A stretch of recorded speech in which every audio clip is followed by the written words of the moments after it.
J'avais jamais pris conscience en fait que le cheveu était un être vivant, qu'il fallait soigner de la même façon que le corps. Bonjour Nathalie, Bonjour Patricia. comment ça va? Bah super, Ben parfait. voilà, alors aujourd'hui je suis chez Nathalie qui est cliente Mon Shampoing. Voilà, je suis dans sa salle de bain. Merci de me recevoir dans ta salle de bain déjà. C'est un plaisir. Voilà. Surtout que je fais partie des premières clientes, mon C'est shampoing. vrai, c'est vrai. Nathalie, c'est une des premières qui nous a fait confiance, qui est fidèle. Et moi, tu vois, ce qui m'intéresse déjà, le point de départ, c'est de savoir quelle était ta routine cheveux avant mon shampoing.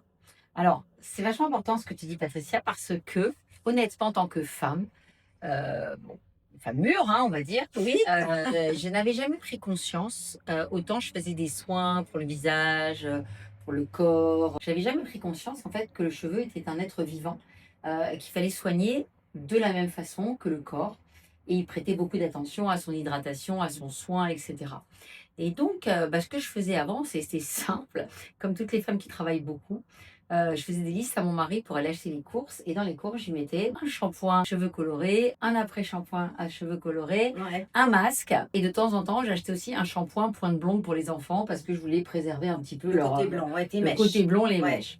Et donc, j'ai fait ça pendant des années sans m'apercevoir en fait que cette routine qui était vraiment désastreuse, tuait le cheveu petit à petit. Et c'est vrai qu'alors ce que tu dis en fait dans ton témoignage, c'est que effectivement sur le moment on se rend pas compte, ça prend du temps. Et là, au bout d'un moment, on a tout le constat en disant ben en fait non, mon cheveu il a complètement changé. Je n'arrive plus à garder le côté lumineux, le côté beau qu'on a chez le coiffeur d'ailleurs, tu vois? Transition avec le coiffeur.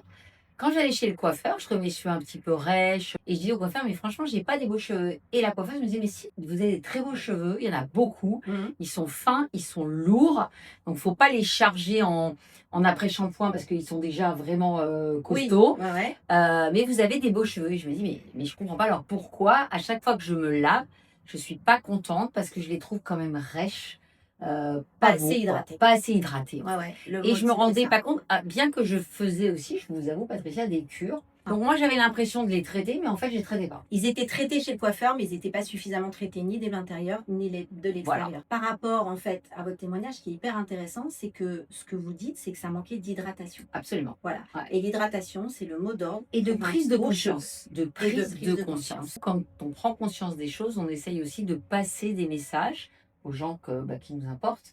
Ça, c'était important pour moi. Voilà.